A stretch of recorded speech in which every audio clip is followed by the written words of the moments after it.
Hello and welcome to the QFF Business Hour, where we discuss farm business issues.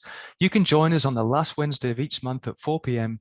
to engage with industry and professional business advisors to assist you in building your strategic management capacity to prepare for and manage business and climate risks, as well as improve economic, environmental and social resilience.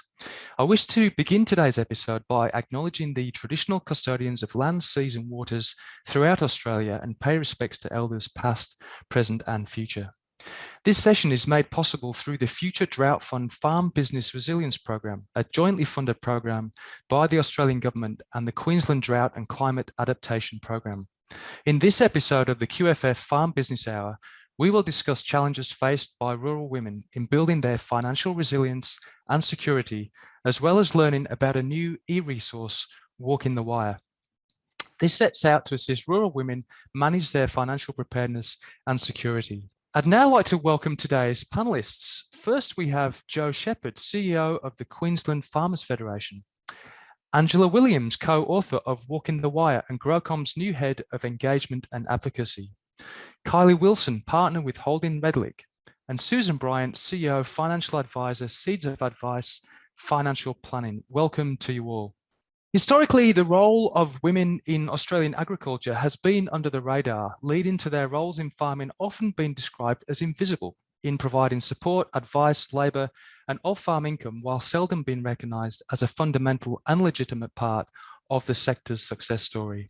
Yet, according to ABARES data, women comprise 32% of the agricultural workforce, providing 1/3 of all on-farm income and a substantial 84% of all off-farm income. The reality of the value and depth of women's contribution to production potential is likely to go much further than these figures would suggest. Today's panelists are experts in succession, retirement, superannuation and financial planning, in addition to law and business farm operations. They are all experienced women who understand how determination and tenacity, as well as good business and financial sense, are seeing rural women get through many tough challenges, and we've certainly seen a few in recent years. The Walking the Wire e-kit is an important resource delivered by the Queensland Farmers Federation and supported by the Queensland Government, and aims to provide guidance to help rural women take the next step in securing their financial future, particularly where they've had difficulty prioritising their own financial security in the past, which at times, as the name suggests, must feel like walking a tightrope. To help us kick off today's session, I'd like to welcome two of our panelists to help us understand the role women play in farm business and the purpose of the Walking the Wire e-kit. So please welcome, firstly, Jo Shepherd, CEO of Queensland Farmers Federation. Originally from a sheep and cattle property near Cunnamulla in far southwest Queensland, Jo has worked across several industries ranging from agriculture, small business and local government to education, communities and the not-for-profit sector. Formerly an elected councillor for 12 years, including mayor for 4 years with the Peru Shire Council, Jo has a sound understanding of regional and remote Queensland and extensive experience in economic development and advocacy. Previously, the CEO with the Toowoomba Chamber of Commerce and Director, Stakeholder Engagement with the University of Southern Queensland, Jo is now the CEO with the Queensland Farmers Federation. And with Jo, we have Angela Williams, a co-author of Walking the Wire and Growcom's new head of engagement and advocacy. Angela is an agricultural extension practitioner with 30 years cross-industry experience in grower engagement, advocacy and project management across the Queensland sugar, grazing and cropping industries. Angela is passionate about agriculture and how authentic relationships with farming families and their agribusinesses are built and maintained to support a strong partnership for mutual benefit and impact. So if I may begin with you, Jo, in your experience with living and working in rural and regional Queensland and now as CEO of QFF, how important is a woman's role in the modern farm business? Thank you, Matt. And can I say it's just wonderful to be here with you on the Farm Business Hour. And I think it's really important that we include in our discussions around risks that rural communities and farm businesses face, some of the risks and issues facing rural women in particular, and what a great opportunity to showcase the wonderful resource that Walking the Wire is. But can I say, women make an incredible contribution to farm businesses, agriculture and rural communities more broadly. I myself grew up with my two brothers on a sheep and cattle property 80 kilometres out of Cunnamulla in far southwest Queensland. And as a family, we were all really involved in the business. So I grew up as a young child watching my mum running the family home, homeschooling my brothers and I through School of the Air, doing all the budgets for our farm business, doing all the applications for drought relief, payroll for workers and contractors, negotiating with the banks, negotiating with shearer union representatives, cooking for staff and shearers, and often in the sheepyards picking up lambs at lamb marking time as well. And I grew up watching Dad mainly focus on outdoor farm work and deferring largely to Mum for many of the more strategic work aspects of the business. I do remember, however, noticing that often when the bank or the accountant would ring, they would still ask for Dad, but it was always Mum who rang them back. And at the time, I did find that quite puzzling. So not only was my mum a really equal partner in terms of the practical contribution she made to our business, but she was also an equal legal business partner, a joint signatory to the business. And it was not until I got older that I began to realise that this was actually not always the norm. I was really disappointed to learn that many women were not only not recognised in the way my mum was from a practical perspective, but legally and financially were also very exposed. So, I learned very quickly that many women, whilst contributing enormously, are not legally recognised in the business, and as a result, placed in situations of high risk, often uncertainty, financial and sometimes emotional insecurity. So as we know, life doesn't always go to plan. Things can change. It could be, the tragic death of a partner, a relationship breakdown, succession planning, or even a failed business. But during the 30 odd years I've worked across rural Queensland, I've really encouraged women to think about their own situations, to really believe in their own abilities and their worth and make sure that this is recognised appropriately. And above all, to speak up and take action to improve their own personal situations. And certainly at QFF, we actively encourage women farmers to pursue their areas of interest, whether it's in finance, on-farm production, land management, animal husbandry, operating machines. Women can and are playing an instrumental role in farm enterprises. Thank you. That's certainly an interesting view of where we're at with facing some of these risks for rural women out there. And you mentioned there about the QFF encouraging women to be more involved. So what are some of the other things that the QFF are doing right now to help rural women who are facing some of these issues within their own rural businesses? Yeah, I think we'll hear about Walking the Wire soon, but I think we run a whole range of business resilience programs which support men and women. But I think just internally with our membership, we're very actively encouraging, female participation.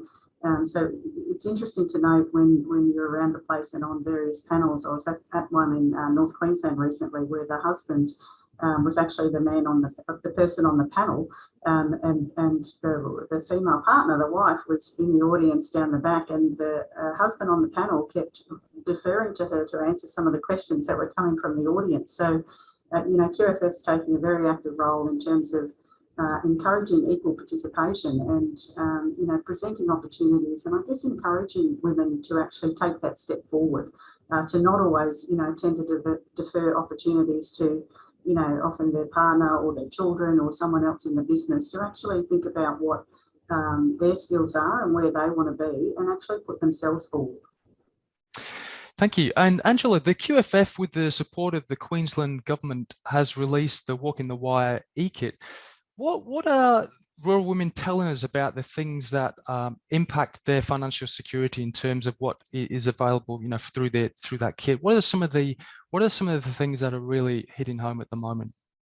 Good afternoon, everyone. Thanks, Matt. One of the key things, I suppose, and a little bit of my story is, hearing from women over the years. I know when I was 21, I lost 3 growers to suicide, 3 producers to suicide that year, and have since lost a number of growers when I was with cane growers to farm accidents. And I've seen the impacts that is just one example of impacts to family directly from death, and the complication that's left behind, both mental health, well-being, and the future of that farming enterprise moving forward. So that's just one example. But Matt, there's other things like, some time in the community sector, have realised that a lot of rural women do suffer and have also experienced relationship pressures such as separation, divorce, some kind of feeling trapped around domestic violence and not being able to then potentially have any financial stability when they move forward into their own lives. There's also some difficulties that women over the last 32 years have told me about transitioning the family farm. Where do you start? How do you actually do that succession plan when, families, their children, but their partners and their, immediate family are involved?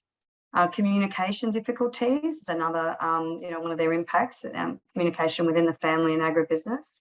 And sometimes women are saying to us, and particularly saying to me, being excluded from the business structures and some of the planning and their financial discussions that they're having. And sometimes they're coming and saying they want some more assistance with financial literacy and legal literacy. Some of them don't understand the language that's used in this space, and can be quite daunting. And one of the things that Joe just mentioned too was one of the big ones is feeling heard or being heard and validated by business advisors that talk directly to the male party in the discussion. So as Joe also said, rural women have likened it to walking a tightrope, but in terms of our team, we decided that it was more like a barbed wire fence at times, keeping us safe and protected within boundaries, but sometimes a little bit tricky and a little bit prickly at times. And Angela, as co-author of the Walking the Wire kit, obviously this is a resource to help rural women look at financial stability and build resilience. So what is the fundamental purpose of the kit and the importance and value to rural women as a resource? Well, as a team, we thought it was really important that there are some key components, and the e-tool is devised that way. And it's probably the first time that this has actually come together into one electronic tool, or easy to use tool. It has been designed as a simple guide. It helps direct the questions to ask, because often we get into these areas and we go, where do we start? What are the questions that we need to start asking? And what are some top tips from the experts? So all of those are in the kit. So I'd encourage people to have a little look. But yes, it provides directions for questions to ask, some of the issues and pitfalls to be aware of, and where to find further information, advice, and education to sort of get yourselves up to speed. What's been really wonderful this resource has been road tested by about 50 wonderful, brave women to have a look at it before it actually went out to print. And what was really interesting is they said some of those stories and case studies, there are real case studies and in every section in the guide. And one of the women said, and it made me cry actually, she said, I could be reading my own story right here in print. So it gave us some really good feedback, but also in the section that Kylie wrote was around succession planning and transitioning the family farm, is that, what are some of those golden rules, and maybe giving us a story where it's been done well. So I really would encourage people to have a look at it. It has been written by rural women, for rural women, but we also the key thing is we want to empower women and anyone to have a stronger voice in their agribusiness and speak up. And for us, it was about providing practical, useful and relevant signposts or landmarks to the support where needed. So a real valuable resource that I'd certainly encourage everyone to download and read. So how can women start that conversation about their place in the business? Well, firstly, although difficult at times, I suppose one of the key things we said was it's important to stay calm if possible. And it's all about timing. But before starting a place in the business, to having that conversation about your place, it may help to answer a few questions for yourself and your business. Firstly, what do I want and need as a woman in the agribusiness? What do we as a couple need and want in the business? And what do we as a family want and need? And just to have that thought or journal around it, or just actually have that in writing before you proceed, so that you're really clear about that. And we understand that having those conversations that really matter in family businesses isn't always as easy as it should be. Although we do intuitively know that they're important, especially when it affects our own family's well-being and financial security. We understand that conversations around this space, particularly business succession, financial security, retirement, superannuation, etc., can cause a lot of angst among family members and are often avoided rather than tackled head on. That's why the walking the barbed wire fence. We thought of some few tips, and I just wanted to mention a few of those now. If people are listening, just start simply. You know, maybe think of families you believe do communicate well in their agribusiness. Maybe talk with them, maybe write a list of their strengths and ways to incorporate some of those tips into your own business. Start early, and you'll see that as a theme throughout today, I think, Matt, is start early and potentially have those difficult conversations before they become critical. In some of those circumstances I mentioned before in a farm accident, some of those conversations were not had when potentially they could have been done early. And if that's difficult, maybe engage someone independent to facilitate some of those conversations or host them outside the family home or agribusiness, and potentially establish a family advisory process that it's something that's a part of a family culture. We communicate about difficult conversations that really matter to us often, and we maintain our relationships through that all. So that's just, we all bring our own personal experiences and personalities and values and beliefs to the table.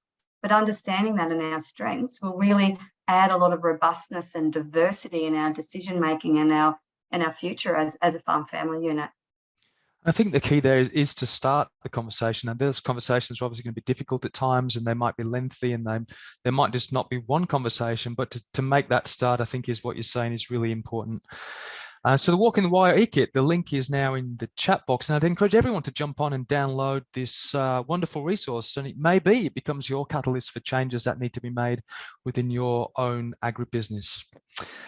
I'd now like to welcome our next two panelists. First, Kylie Wilson from Holding Redlich. Kylie is an experienced solicitor in succession planning and is a specialist advisor accredited by the Self-Managed Superannuation Fund Association and also a Family Business Australia accredited advisor. Kylie has worked with family businesses for over 20 years, ensuring businesses can remain viable without the risk of litigation devolving business assets is one of her key areas of specialty.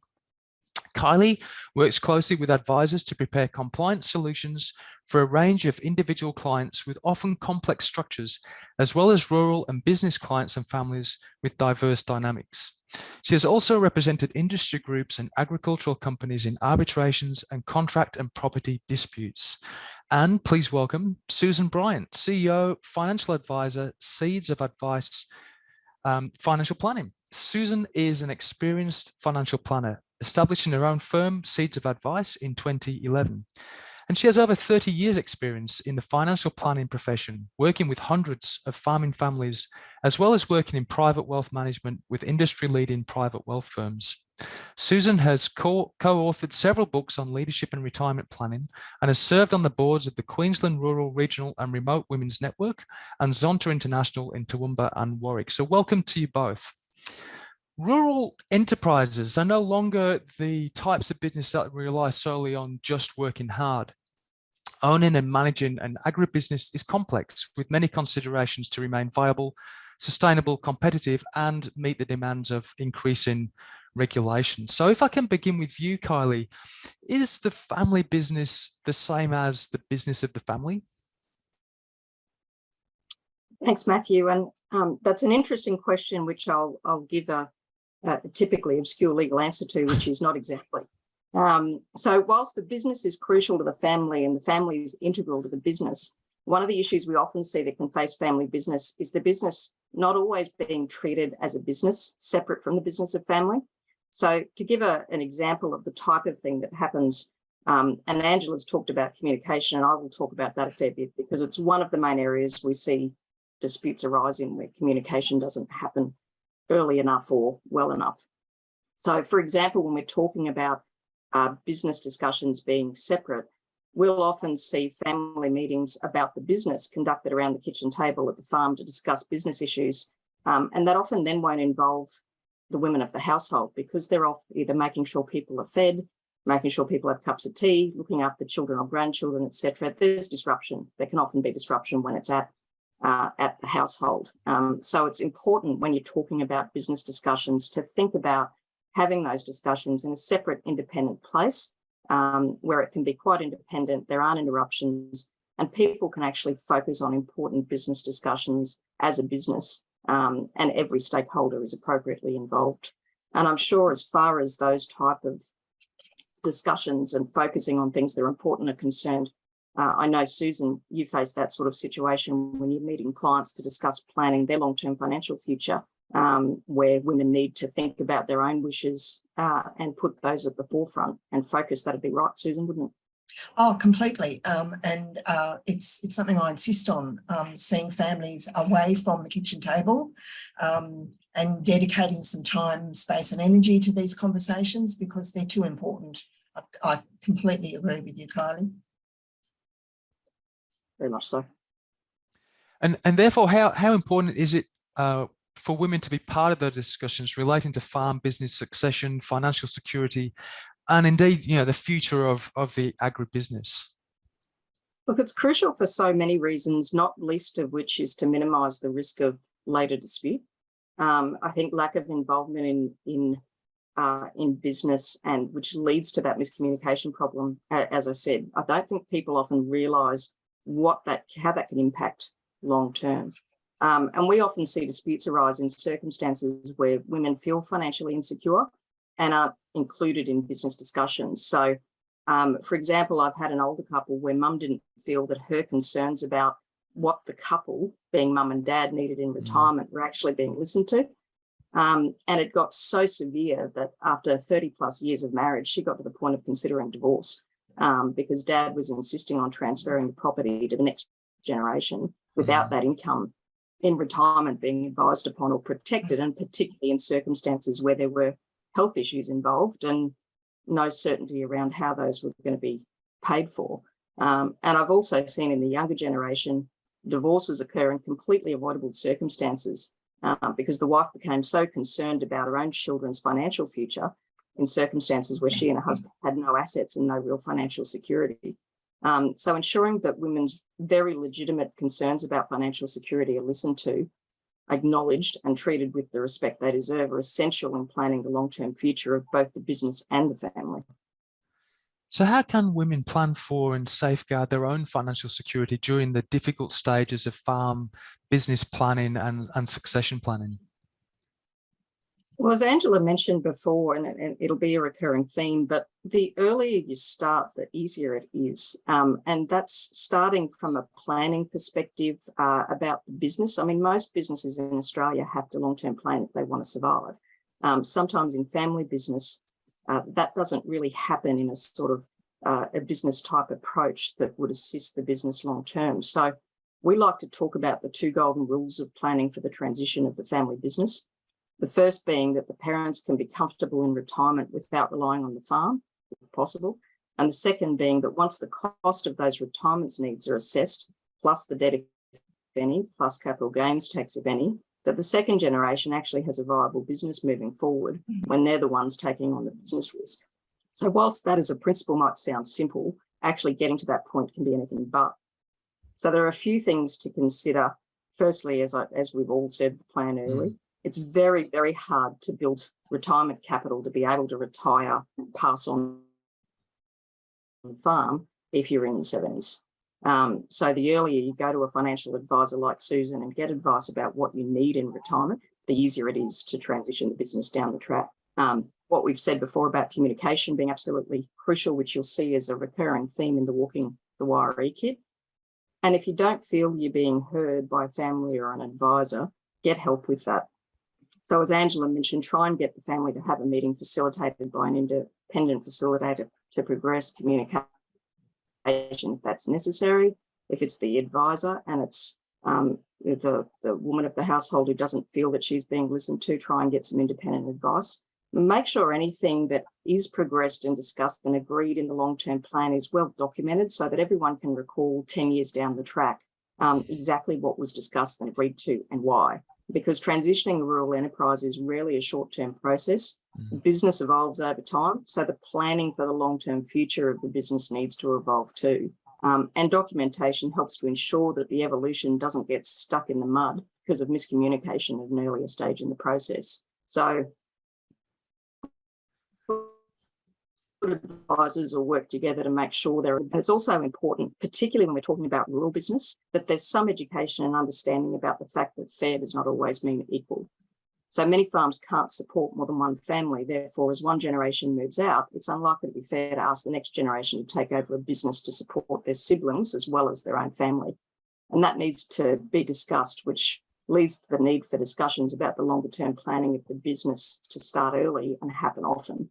So again, and we'll harp on it a bit, communication's key. Thanks, Kylie, and we'll come back to you in just a second. But before we do that, Susan, if I might now come to you, how important, we've talked a little bit about retirement planning, but how important is a retirement plan for rural women? Oh, Matt, it's absolutely crucial. And as Kylie and others have said, working with a partner on this or working on it yourself, it doesn't matter as long as you start doing something. As you mentioned, I've had 30 years in my career working most of that time in and around the Toowoomba district and working with hundreds of farming families. And I've seen this happen again and again and again. In fact, there's some interesting research. The Financial Planning Association's research journal published results from some 2017 research about succession planning. And what they identified was that the number one step that people need to take to start this is to identify a successor, or if, in fact, as Kylie points out, if there is going to be a successor. But the number one obstacle to succession planning is a retirement plan for the first generation. So without the capacity or the ability to see a way to support the retiring older generation into retirement, there is no succession planning. And much of this discussion will come to a screeching halt around that, because there can be either no understanding of how that retirement plan is going to manifest itself, or the alternatives are not attractive, or it becomes evident to the continuing generations that the business is not sustainable.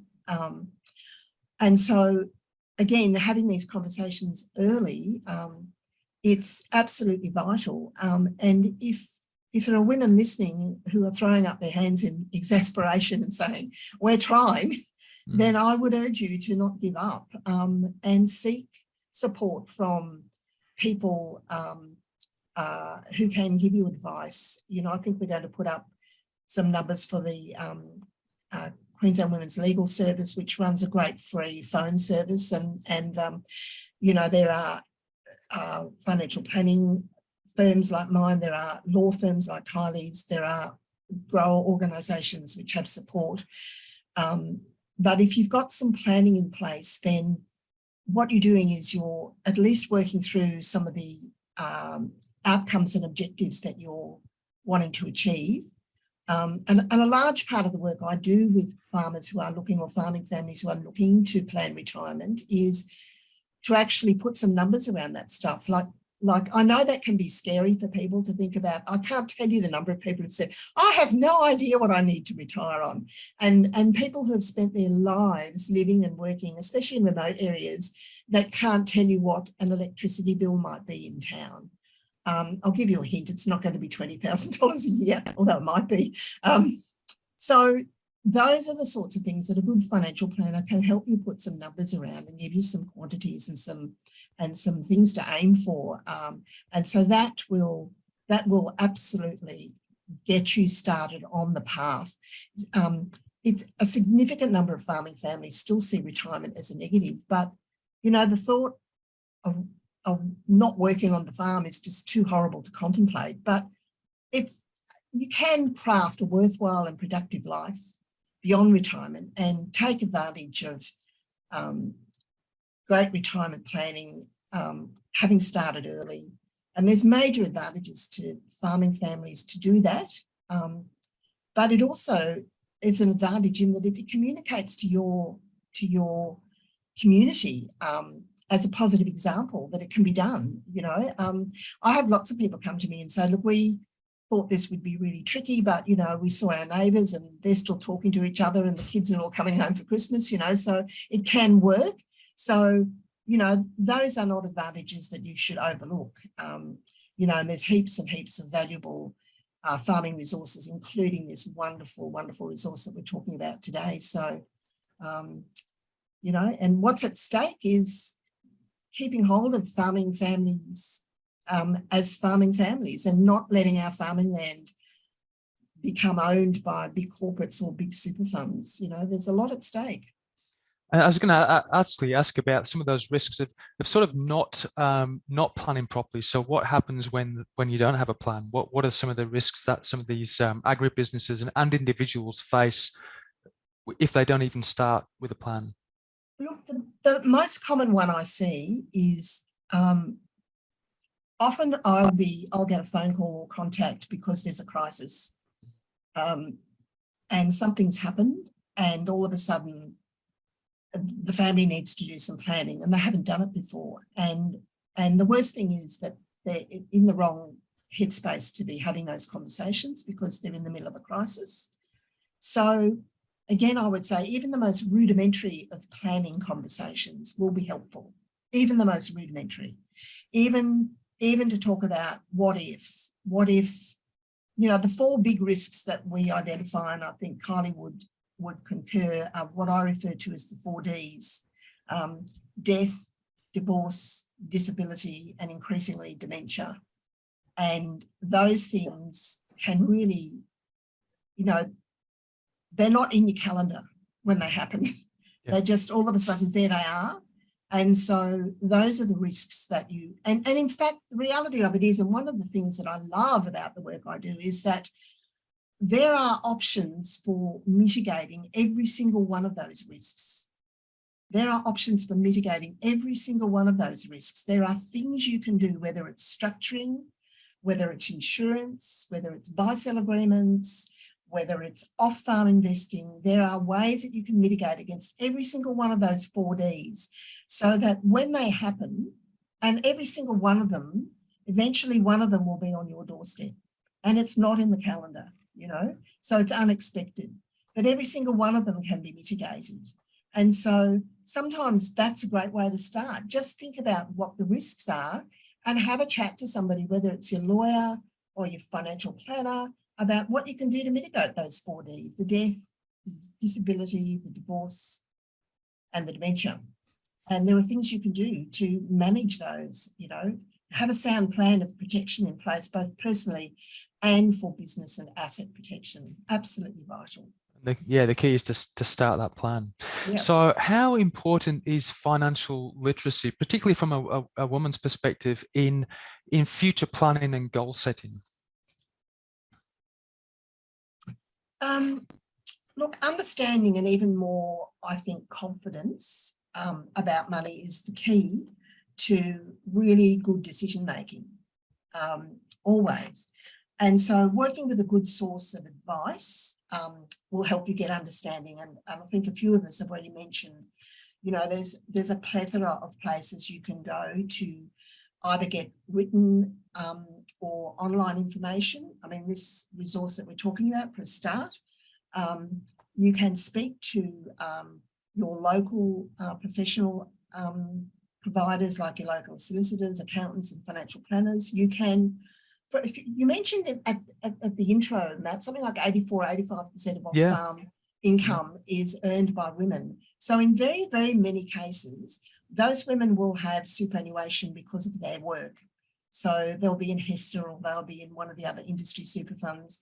So there's quite good, it's somewhat limited, but quite good advice available through your industry super fund. And there's a free chat line. You know, you can ring up and ask those people all sorts of questions about how much risk insurance you might need for you and your family, how you can improve the balance of your superannuation funds, how you could get access to it if one of those dreadful Ds happens.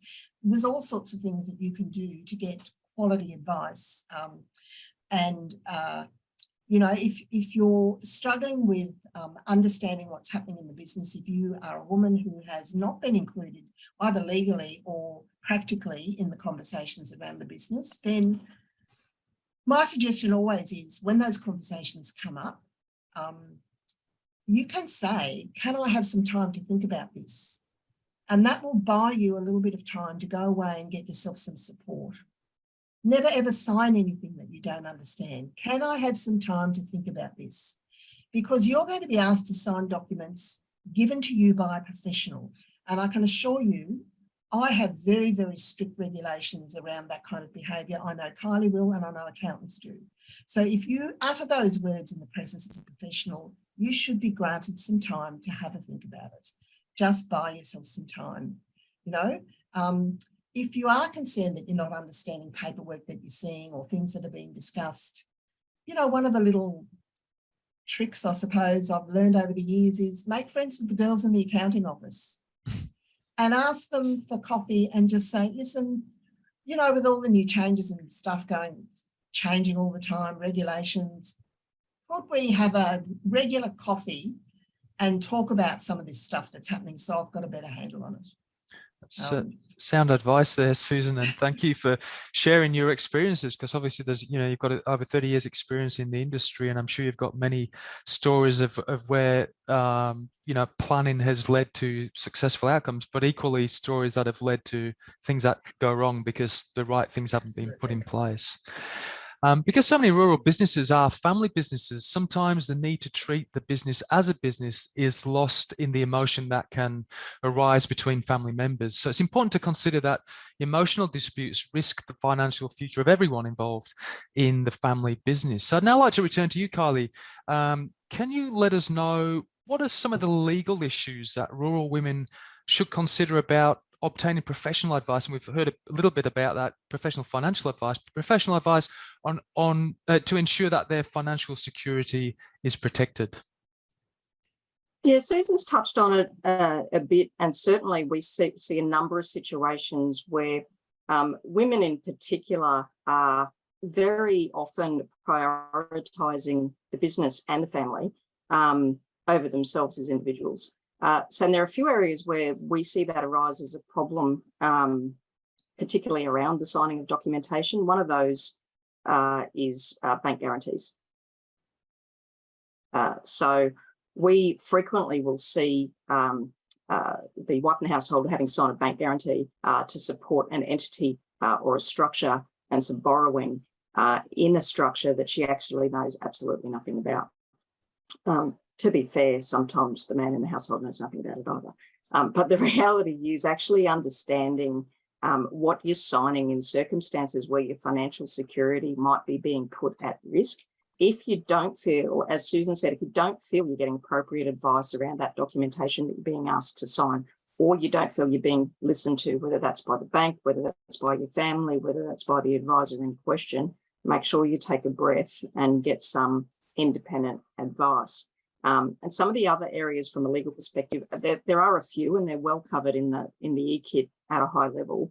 A few that I see, particularly in rural families, that I think are important to touch on in this particular panel and session is, for example, things like mum being left with a right to reside or life interest in the main residence under the terms of an inadequately drafted will, but actually left with no income to survive on as the business is left to the next generation.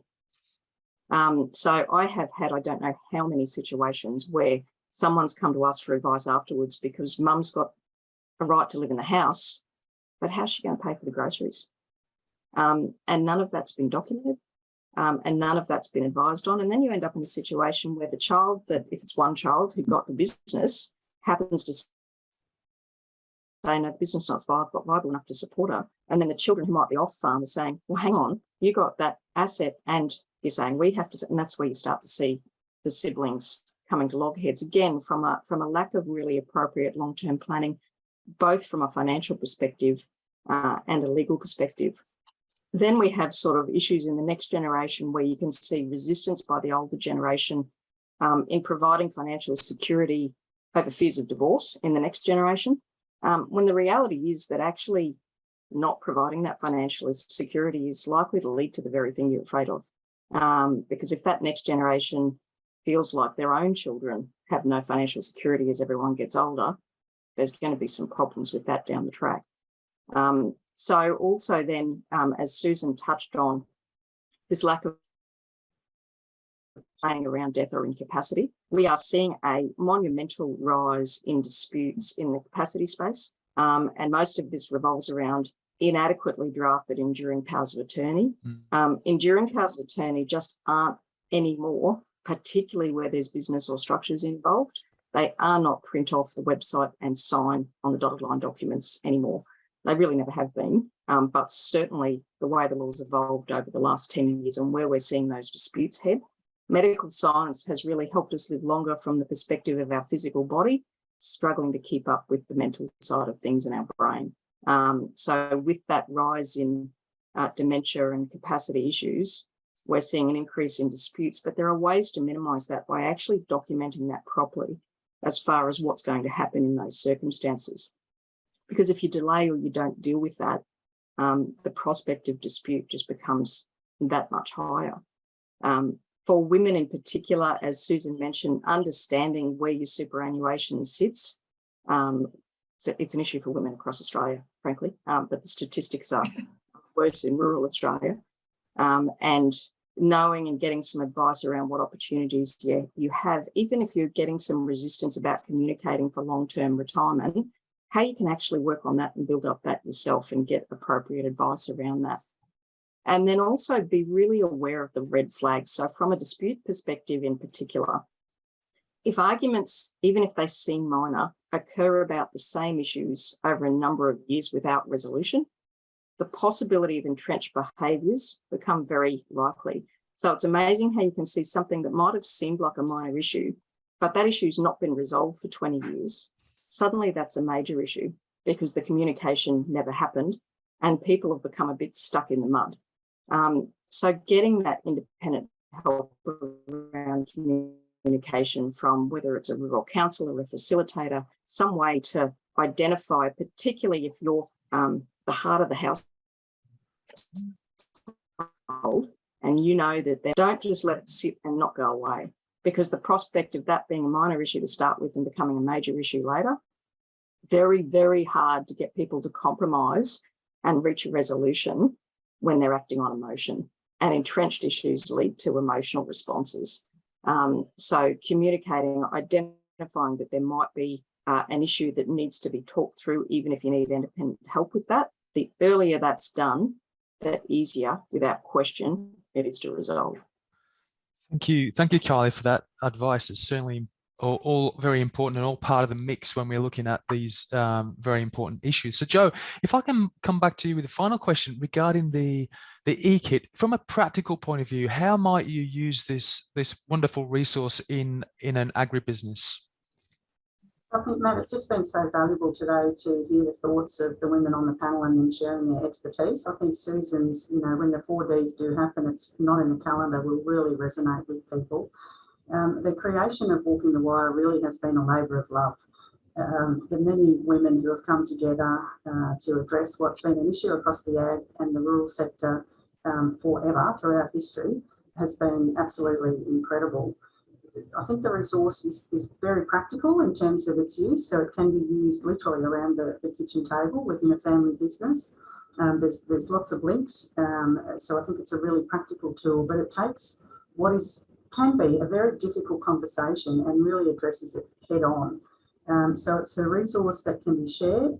It can be a catalyst for change, so that one woman at a time, we can start to build the financial security and certainly the awareness around this actually being a risk, and the resilience of women across Australian agriculture. So I think, Matt, you said earlier in the show that the QFF Farm Business Resilience Program is all about helping businesses identify risks and mitigate those risks. And I think it's really important, not only as a woman in business, but also as a man in business, as a family member in business, that a woman's role in the business and financial security is on the risk register. It is something that becomes the norm to talk about, rather than potentially a difficult conversation. So I think this resource can really help women, but also educate men and other family members around thinking about this as something that needs to be discussed in terms of risk management.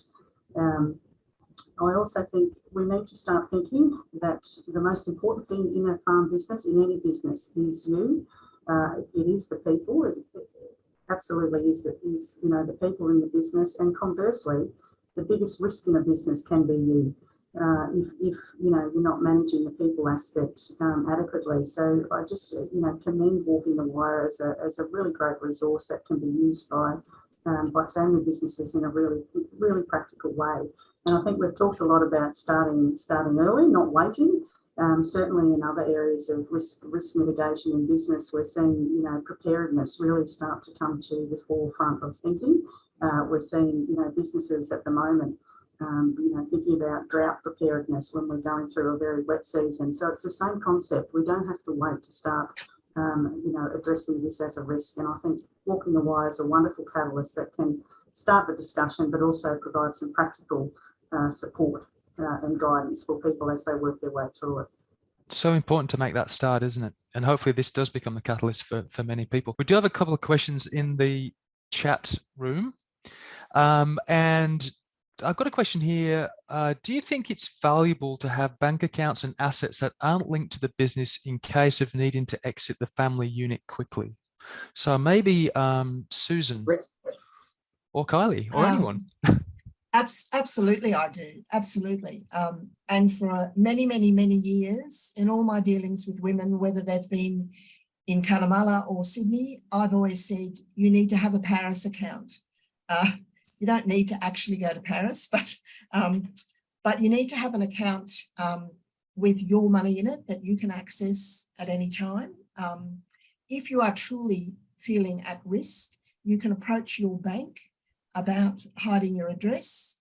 And in fact, a number of the major 4 banks will actually hand out a substantial amount of money, I think in the order of $3,000 to $5,000 to women who are fleeing domestic violence. So definitely I do think you need your own money. And look, on a practical aspect as well, and Kylie, you'd be seeing this more and more, the banks are getting more and more difficult on the death of a partner. Death's a big. Yep, they're freezing assets and they're freezing joint bank accounts.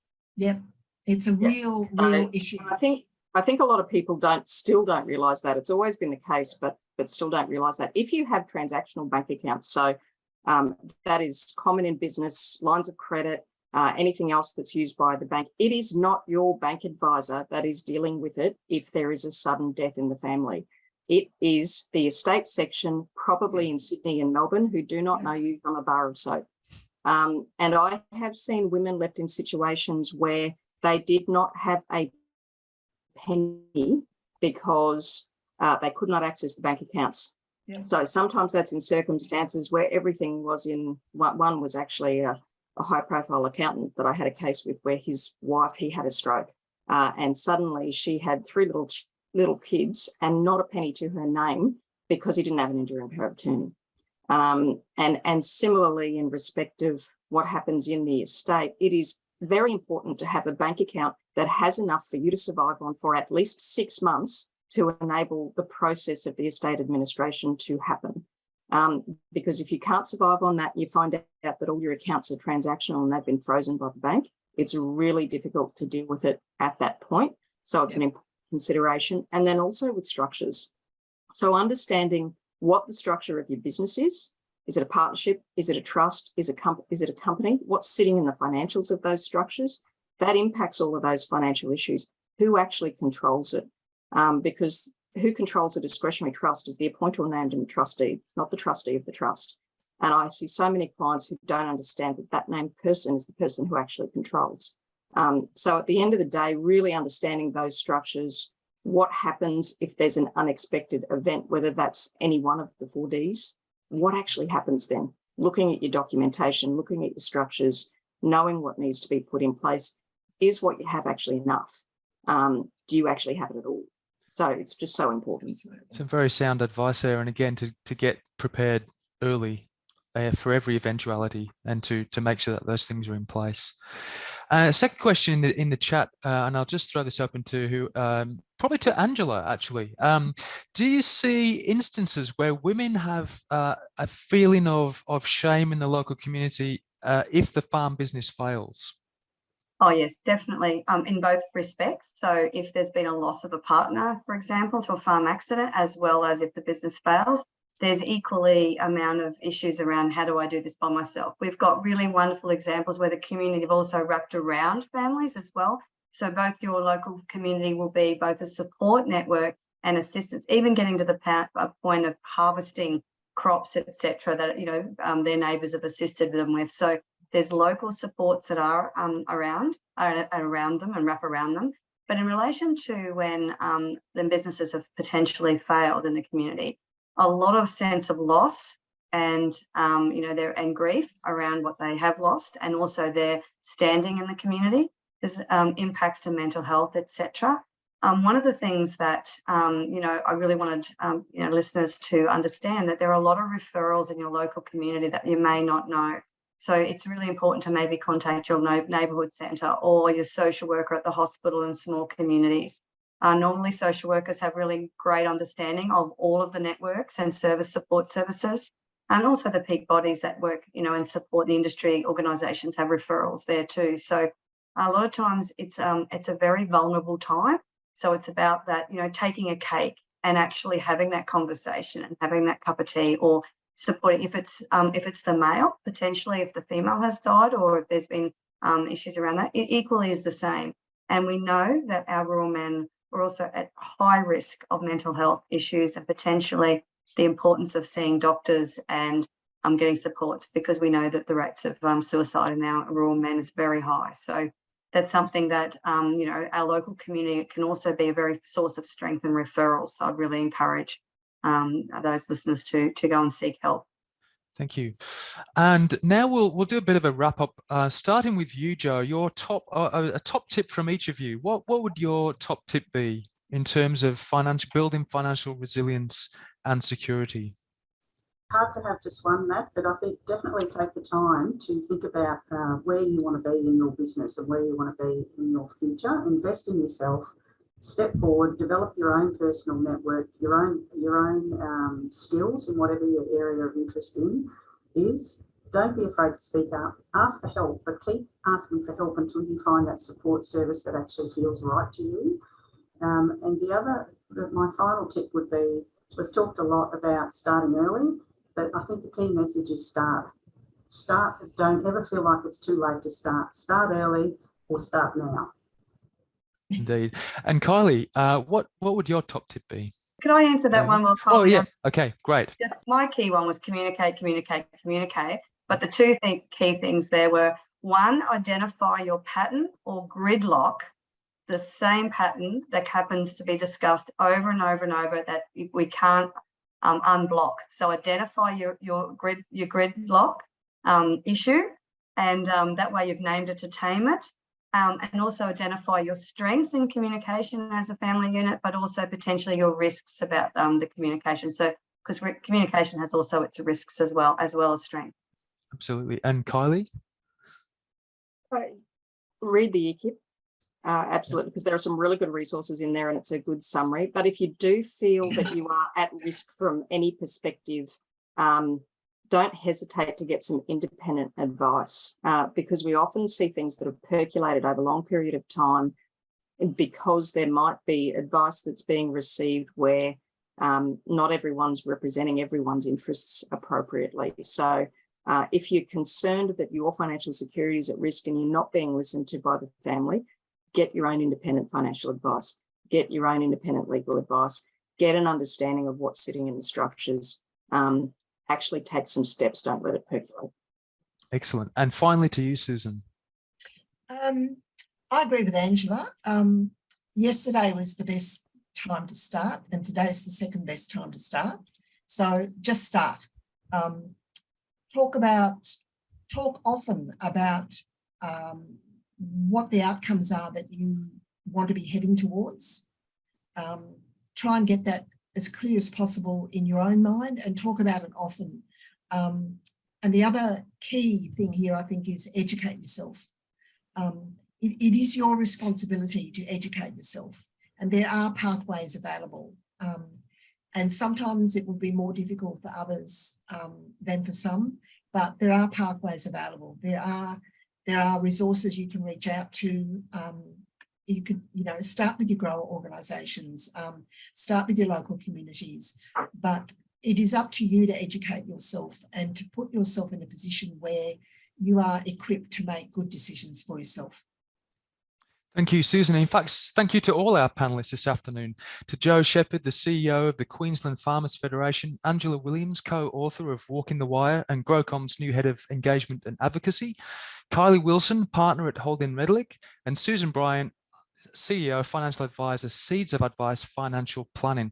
I think you've all brought your particular perspective to the issue of financial security and preparedness, which is important because, as we've heard, we are dealing with something that's more than just one-dimensional.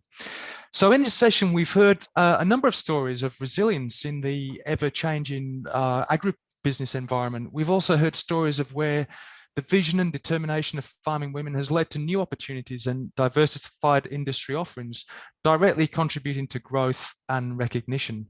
And we've heard about the need to build strong partnerships to create positive change across farming communities and between generations of farming families.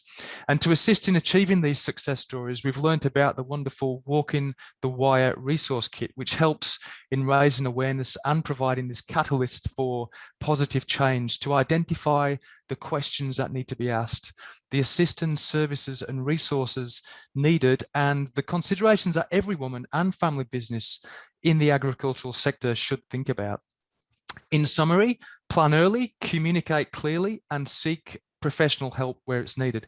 And as we've seen from our panel today, there's an abundance of expertise out there. So thank you to you all. Our next webinar is on Wednesday, the 23rd of November at 4 p.m, where we'll be discussing biosecurity and the priority issues for the industry. Well, that's it from me. I'm Matt Taylor. Thank you for joining the QFF Business Hour, and we'll see you next time.